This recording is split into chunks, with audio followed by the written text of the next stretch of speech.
வணக்கம் நண்பர்களே. இன்னைக்கு பார்த்தீங்கன்னா கெட் அவுட் மோடி அப்படின்னு சொல்லிட்டு ஒரு மிகப்பெரிய ஹேஷ்டாக் ட்ரெண்டிங்கில் நம்பர் 1ல வந்துக்கிட்டு இருக்கு.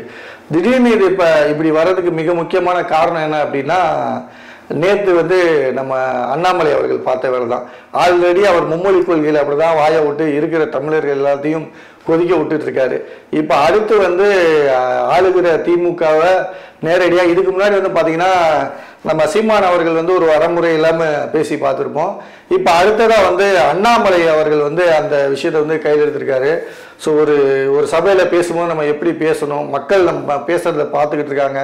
நம்ம ஒரு மிகப்பெரிய தலைவர் அப்படின்னும் போது அதுக்கு தகுந்த மாதிரியாக நம்ம பேசணும்.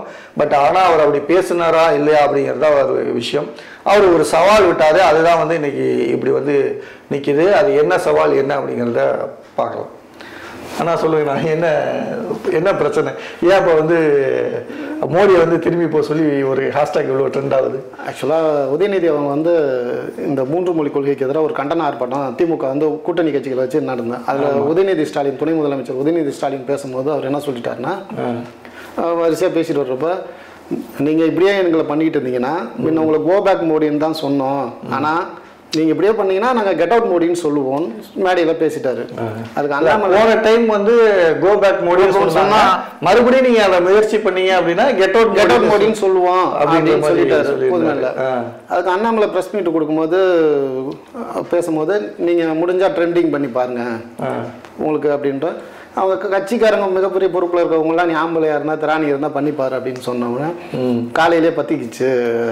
எக்ஸ்தலம் காலையிலேயே பற்றிக்கிட்டு கெட் அவுட் மோடி அப்படின்னு பெரிய ட்ரெண்டிங். நீங்கள் தான் பார்த்தீங்கன்னா எனக்கு ஆச்சரியமா இருந்துச்சு. இல்லை, எல்லாரும் பார்த்துட்டு தான் இருக்காங்க, ட்ரெண்டிங்கில் இருக்காங்க, ட்ரெண்டிங்கில் போயிட்டு இருக்கு. என்ன சொல்கிறேன்னா, நீங்கள் வார்த்தையை நீங்கள் தான் விட்றீங்க.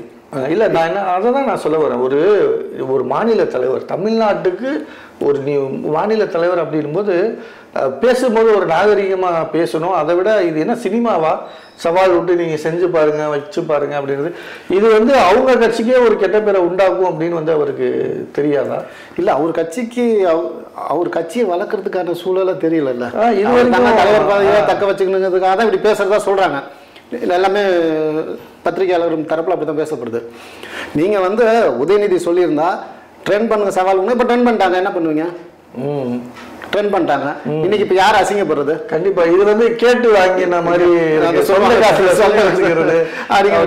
அப்படின்னு சொல்ற மாதிரி ஆகி போச்சு. நான் கேட்கிறேன், அவங்க பாட்டுக்கு பேசினாரு, நீங்க அதுக்கு வேற ஏதாவது பேசலாம். முடிஞ்சா தராணி இருந்தா பண்ணிப்பாரு, நீ ஆம்பளை அப்படின்னு பண்ணும் போது இல்ல, அதுக்கு மோடி அவர்கள் அப்படி அனுப்ப முடியாது, நாங்க இவ்வளவு செஞ்சிருக்கோம், அந்த செஞ்சிருந்தா சொல்லலாம், அது வாய்ப்பு ரொம்ப குறைவு.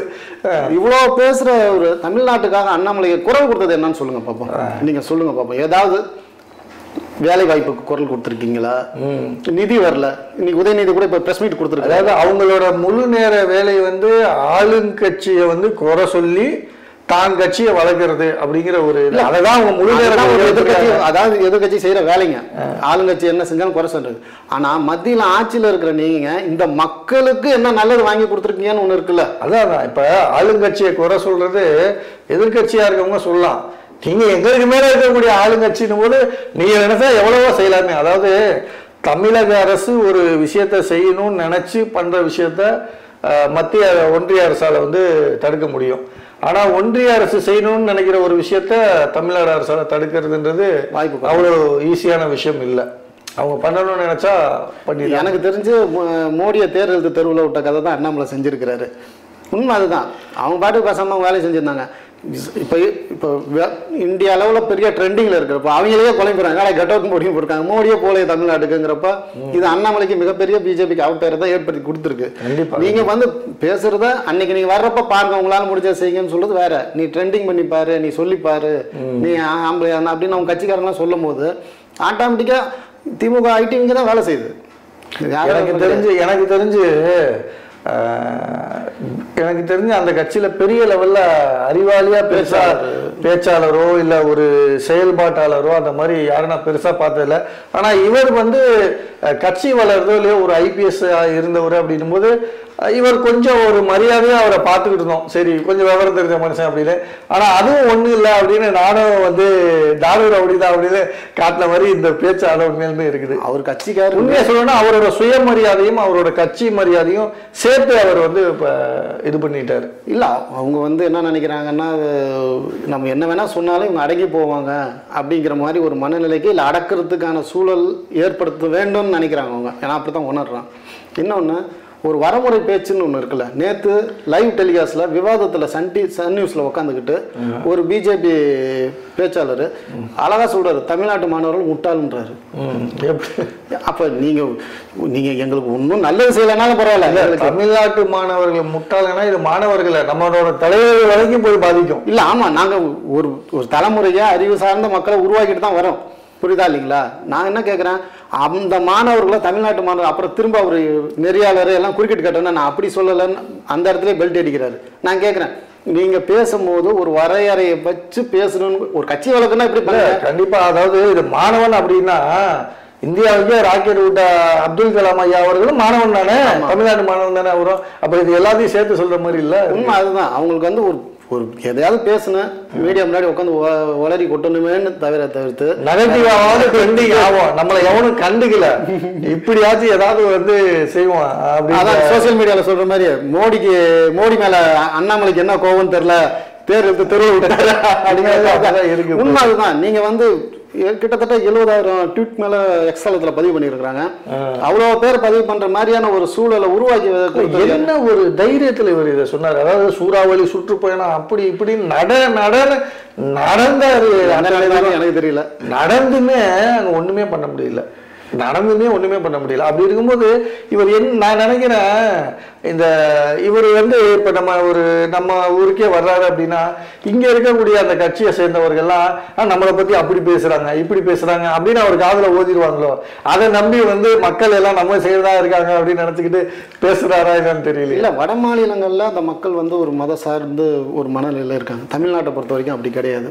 இங்க இருக்கக்கூடிய மக்கள்கிட்ட எல்லாருக்கும் கடவுள் நம்பிக்கை இருக்கு, அவங்களுக்கு வழிபாட்டு முறை இருக்கு, எல்லாம் இருந்தாலும் அவங்களுக்கு அரசியல் ரீதியா யாரை தேர்ந்தெடுக்குங்கிற ஒரு மனநிலை எல்லாருக்கும் கடைக்கோடி மக்கள் வரைக்கும் போய் இருக்குது. ஒன்று திமுக இல்லை அதிமுக அப்படின்னு அப்படிதான் வளர்ந்துருக்கிறாங்க. ஏன்னா அவங்க செஞ்சிருக்காங்க. அதை விட தப்பு செஞ்சா தட்டி கேட்கிற தைரியமும் அவங்கள பதவியை விட்டு இறக்குற தைரியமும் தமிழ்நாட்டுக்கு இருக்கு. இல்ல ஆமா, நீங்க ஒரு ஆட்சி சரியில்லைன்னா அடுத்த முறை இது பண்ணுவாங்க. இப்ப நான் கேட்கிறேன், இங்க இடையில வந்து அதிமுகவை தாண்டி திமுகவை தாண்டி விஜயகாந்த் அவர்களையும் எதிர்கட்சியா கொண்டு வந்தாங்க. மிகப்பெரிய கட்சியான திமுகவையும் வந்து அந்த ஒரு இடத்துல வந்து இது பண்ண வச்சாங்க. ஸோ தமிழ்நாட்டு மக்களுக்கு எப்ப என்ன செய்யணும்னு தெரியும். நியாயமா நடந்துக்கிட்டா அது எந்த கட்சியா இருந்தாலும் மரியாதை. விஜயகாந்த் அவர்களுக்கு அவர் பிற்காலத்தில் இந்த மக்கள் ஓட்டு போடலனாலும் அவரோட இறப்பை எப்படி வருத்தப்பட்டாங்க எல்லாருமே. அது நல்ல தலைவர்களை நிலைநிறுத்த தவறு. அவர் ஓட்டு போட்டாங்க போடலனாலும் அவர் நினைவு கொள்ற அளவுக்கு அவருக்கு இறுதி காலகட்டம் அவர் இறப்பு லெவல்ல இருந்துச்சு. நிஜமா நானே எதிர்பார்க்கல, யாருமே எதிர்பார்க்கல இப்படி ஒரு மக்கள் அவர் மேல அன்பு வச்சிருக்காங்களா அப்படின்ட்டு. ஆனா அண்ணாமலைக்கு அப்படி ஒரு அன்பு கூட பெறதுக்கு அவர் முயற்சி எடுக்கல. முதல்ல அதை செய்யணும், அதை செஞ்சா மக்கள் தானா நடக்கும். மக்கள் மேல ஃபர்ஸ்ட் நம்ம அன்பு செலுத்தினாதான் மக்கள் நம்ம மேல அன்பு செலுத்துவாங்க. புரியுதா இல்லைங்களா? நீங்க இப்படியா பேசி வளரிட்டு திரும்பவும் உங்க தலைவருக்கே நீங்க அவ பேரை வாங்கி கொடுக்குற அளவுக்கு உங்களோட அரசியல் நடவடிக்கை இருந்தா நீங்க எப்படி கட்சியை வளர்க்க முடியும்? கண்டிப்பா கண்டிப்பா. இப்ப விஜயகாந்த் அவர்கள் வந்து வெளியே தெரியும், அதாவது அவர் இறந்த அந்த தினத்துலதான் அவர் அவ்வளவு பேருக்கு செஞ்சிருக்காருன்னே வந்து வெளியே தெரிஞ்சிருச்சு. அந்த மாதிரி சத்தம் இல்லாமே அவர் நிறைய விஷயங்களை செஞ்சிருக்காரு. சரி, அப்படி இருக்கக்கூடிய தலைவர்கள் மத்தியில இவர் இவ்வளவு வந்து ஒரு சீப்பா நடந்துக்கிட்ட மாதிரி இருக்கு. இப்ப நடக்கிற விஷயங்கள் எல்லாமே அப்படிதான் இருக்கு. மொழியில இருந்து இதுல இருந்து எல்லாத்தையும் கட்டுப்படுத்தி நசுக்கி, அதாவது நம்ம கையில இதுல வந்து அதிகாரம் இருக்கு, என்ன வேணாலும் செஞ்சிடலாம் அப்படின்ற. ஏன்னா நீங்கள் மற்ற கட்சிகள் இருக்குல்ல, அவங்க தமிழ்நாட்டை பொறுத்த வரைக்கும் சொல்கிறேன் விட ஐடி விங்கில் திமுக வந்து ஸ்ட்ராங் தான். திமுக ஐடி விங்கில் இருக்கிறவங்க எப்படின்னா அவங்க ஒரு கொள்கை சார்ந்து தான் அவங்க செயல்படுவாங்க. இதே முதலமைச்சர் ஸ்டாலின் அவர்கள் 12 மணி நேரம் வேலைக்கு பண்ணப்போ இதே ஐடி விங்கு தான் அதுக்கு எதிராக வேலை செஞ்சிச்சு. இதே திமுகவோட தொழிற்சங்கம் அதை எதிர்த்துச்சு. அப்போ இங்கே ஒரு அரசியல் மிக தெளிவாக கட்டமைக்கப்பட்டுக்கிட்டு வருது. அதை புரிஞ்சு அண்ணாமலை அரசியல் பேசியிருக்கணும். உதயநிதி பேசுகிறாருன்னா வழிபட்டவனுடைய பேச்சு வேற, புரிதா இல்லைங்களா? அதை நீங்கள் அதுக்காக நீங்கள் அடங்கி போகணும்னு நான் சொல்ல வரல, அதுக்கு பதில் வேறையாக இருக்குன்னு நீங்கள் வந்துட்டு நீங்கள் பார்த்துடலாம் செஞ்சிடலான்னா இல்லை. உதயநிதினாலும் உதயநிதிக்கு பின்னாடி இருக்காங்கல்ல, உதயநிதின்றது ஒரு தனியில் அவர் துணை முதலமைச்சர். அவருக்கு பின்னாடி ஸ்டாலின் இருக்காரு, ஒரு மிகப்பெரிய ஆளுமையெல்லாம் இருக்காங்கல்ல. இல்ல சொல்லிட்டீங்க, இன்னைக்கு ட்ரெண்ட் பண்ற அளவுக்கு கொண்டு போய் ஒரு மோடியே வராதப்போ வரல அவர் தமிழ்நாட்டுக்கு. ஆனா மோடியை கெட் அவுட் மோடின்னு சொல்ற அளவுக்கு கொண்டு வந்து நிறுத்துறீங்கன்னா அது நீங்க யோசிச்சு பேசணும்ல. இதை நம்ம சொன்னோம்னா ஏற்கனவே இந்த விகடன் பத்திரிகையை முடக்கி அதுலயும் அவருக்கு ஒரு மிகப்பெரிய கெட்ட பேரை வாங்கி கொடுத்தாங்க. அதை வந்து அவங்களே அதுக்கப்புறம் இது பண்ணி விகடன் மேல நமக்கு விமர்சனம் இருக்குங்க.